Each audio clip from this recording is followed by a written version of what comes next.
Okay, so what is a pull-up? All right, you got essentially two major types. You have the pronated grip, which means the palms are facing forward. Then you have the supinated grip, which means the palms are facing back at you. What we typically call it in CrossFit, the general nomenclature is pronated is a pull-up, supinated is a chin-up. All right.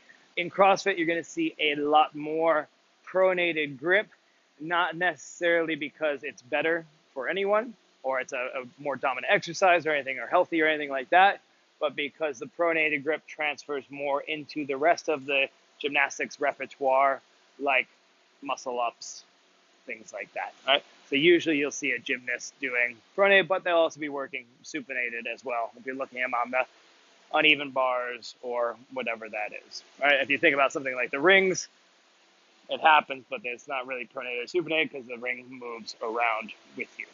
All right. So pronated, it's going to have a little more dominance from the back. The lats have a little more activation in there. Essentially still the same movement pattern. The supinated is going to have a little more bicep involved. That's kind of the major difference. Cool. And then what is the movement pattern? So I'm going to show it, then we're going to grab these, and we're going to break out. We're going to do it ourselves. I know you've already done it before. First part of the movement pattern is you need to stabilize those scapula, right? So if we're having a look at the scap from behind, I'm dead hanging from the bar. My first step is I need to be able to pull that scapula down into place and stabilize, right? From there, I need to be able to extend my shoulder, which is this direction. It's kind of backwards. So extend the shoulder, so close this joint, and at the same time, close this joint, pulling my body closer, right? So you've got some scap stabilization, you've got shoulder extension and elbow flexion. It's all happening at the same time, right? So for some people, they're going to have some issues stabilizing the scapula, right? You'll see it, some people doing a pull-up that looks like this, right?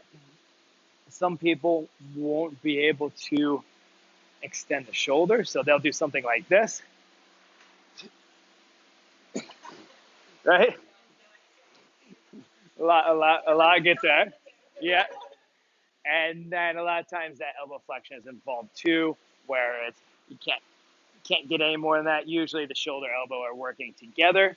But as we'll look at today, we're going to kind of break it up into parts so that you can start to work on them separately with like, concentric strength-based exercises to build that so you can do it from the pull-up. Okay, so let's break it off. We're going to go grab the PVC and we're going to go practice what a pull-up is. All right, so everyone grab a PVC.